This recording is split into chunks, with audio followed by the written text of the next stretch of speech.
Hey, everybody. Welcome back to another daily drop here on TarHeelIllustrated.com. I'm THI publisher Andrew Jones. The topic today, Carolina basketball and ACC basketball. I love the opportunity to talk about the ACC. I covered the ACC for the first 18 years of my career. Still cover it with Carolina. Always keep a finger on the pulse of it. Covered it for the Wilmington Star News, for a national startup at Buster Sports. I was the ACC guy for FoxSports.com for several years. Love talking about the league. And this is an opportunity to talk about the league. And it completely pertains to North Carolina. Because recently, reports came out that the league is mulling over the idea very seriously of cutting back from a 20-game conference schedule to an 18-game conference schedule, which makes a whole lot of sense. But there will be some casualties as a result. First of all, league went to a 20-game schedule about 5 years ago. I remember when it was announced it was going to happen, Roy Williams voiced his displeasure, and he said what ultimately happened was going to happen. You add conference games, it means you're adding losses to your teams. You add conference games, it means you're cutting out non-conference opportunities to pad schedules, to get non-conference wins that can move the needle and all that kind of stuff. It's no coincidence that in 2019, the ACC had 3 number 1 seeds in the NCAA tournament. This past year, the league got 4 teams in, and one of them maybe shouldn't have gotten in, being North Carolina, played a play-in game.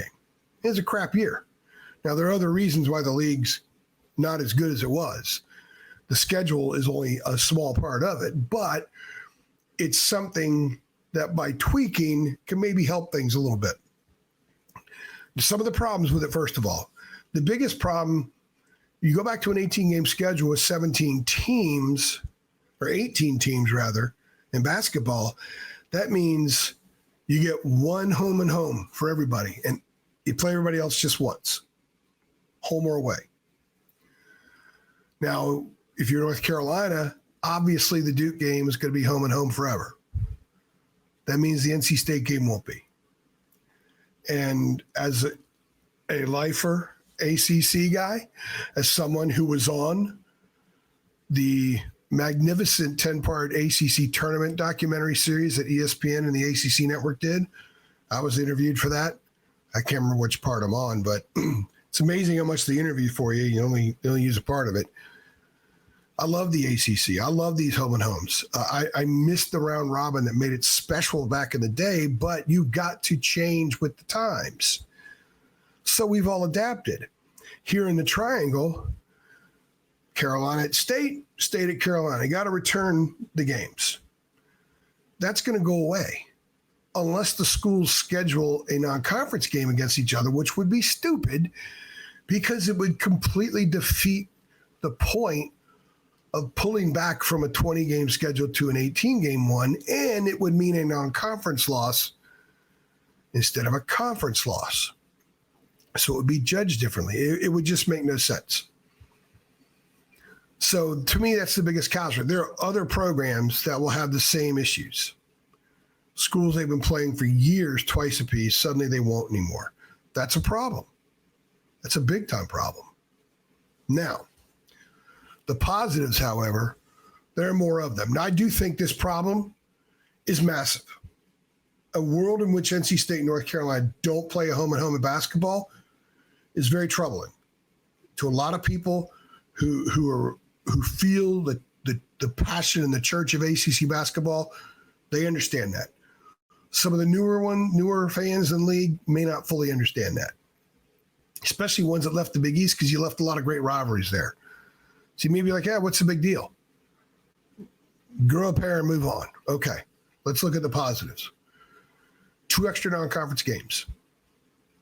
You can build the resume a little bit better. I think the league should mandate with your 2 extra games that you at least play somebody decent or from a decent league. Let's say one game could be against a patsy. You can play Grand Valley State, even though they're not Division I. Division I team, let's say you play Texas A&M Corpus Christi. Bring them on in. New Jersey Institute of Technology, Savannah State, bring them in. Your other game should be against a team from the Atlantic 10 or up. Give a little meat on there. And bring a Richmond in. Play St. Bonaventure. Play Dayton. George Mason. It's a good league. That league and up should be your other game. So you can get the lopsided win that does help the metrics a little bit. And then you can beat a decent team that A, helps you because it's a decent team, and B, you should beat them. And you never know. Sometimes, Duke beat George Mason last year, early in the year. George Mason ended up about 65 or 70 in the net, one of the top teams in the A10. It's a solid win. Now, Duke didn't need to pile on solid wins, but let's say SMU had that win. That would help them. Let's say North Carolina had that win. That would have helped them. So adding the two games gives you a chance to kind of fatten your non-conference schedule up a little bit, but also add something of interest to it. Maybe a school will be more apt to play a home and home because they get those two extra games. If you want to get an extra home date, if you have 20 ACC games and you go to 18, you're losing a home and home is what you're doing. So you're losing a road game and a home game, which is fine. But adding two non-conference games means you can add two home games. So you can add to your gate. It means more revenue. It also gives coaches an opportunity to control their schedule more. It's coaches used to look at scheduling in conjunction with their team because they kind of had a good idea what their team would be like, at least at the start. Now you don't know. It's such a crapshoot with the way the portal is. But Hubert Davis clearly has added some weaker games to Carolina's schedule, kind of bumping out some better games from a year ago. It's not as difficult. Still got its hard games, but it's not as difficult. Give your team a little bit more of a chance to develop before you dive into ACC play that first weekend of December, which I can't stand. I mean, they have ACC conference basketball games the day of the ACC football championship game. It's the dumbest thing. It makes no sense. It makes zero sense. Get rid of it. Get rid of that. Don't do that. Don't start conference play until after January hits. Use those first 2 months to get ready for it, to experiment, to learn about your team, and taking away two ACC games and adding two non-conference games gives coaches more of a chance to do that. This will also help with respect to the NCAA tournament. His added wins, the fence nature. Wake Forest last year was not a bad team. At times looked 100% like an NCAA tournament team. Let's say the Deacs had two more non-conference games. So you eliminate two ACC games.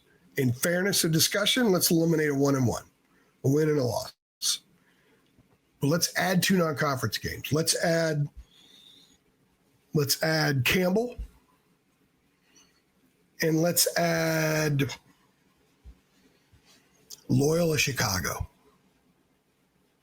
Both in Winston-Salem, both wins. That's going to make a difference. Wake would have been more in the discussion to get in.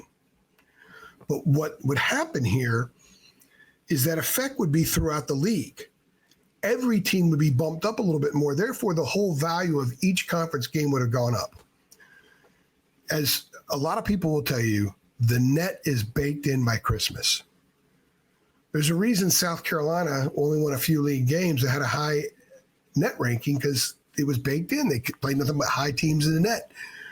Once you get into that little SEC cycle, it was kind of hard to fall out. The ACC cycle was over here. It was really hard to climb up. Carolina fans know. They won those 6 straight games, and they only climbed about 7 or 8, 10 spots in the net. And they won 3 of them on the road. So this will help that. It's not going to make a massive difference, but it will help. It's part of what the league needs to do moving forward. So I hate the idea of no NC State Carolina game in Raleigh and Chapel Hill in the same year.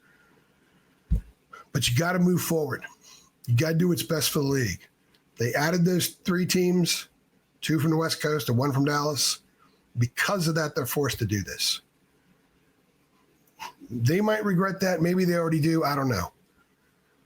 We're in a time now where NC State and Carolina are only going to play once. If they go to this 18, I think they're going to go to the 18. I think there's a lot of pressure to do so from the coaches, from the ADs, from pretty much everybody. They're going to have to do it. And when they do it, it will have that casualty. But overall, it's going to be good for the league. Overall, it's going to help the league. You let me know what you think. 18 or 20, what's your preference? What are some other reasons why you don't like going to 18? What are some of the reasons you do like going to 18? Let us know on all our platforms, Facebook, YouTube, our website, tarillustrated.com. Let us know what you guys think. Want to hear what you have to say. There are no right answers. There are no wrong answers. Just give us responses, give us answers, and let's enjoy reading what your take is. I'm AJ, and I appreciate y'all stopping by.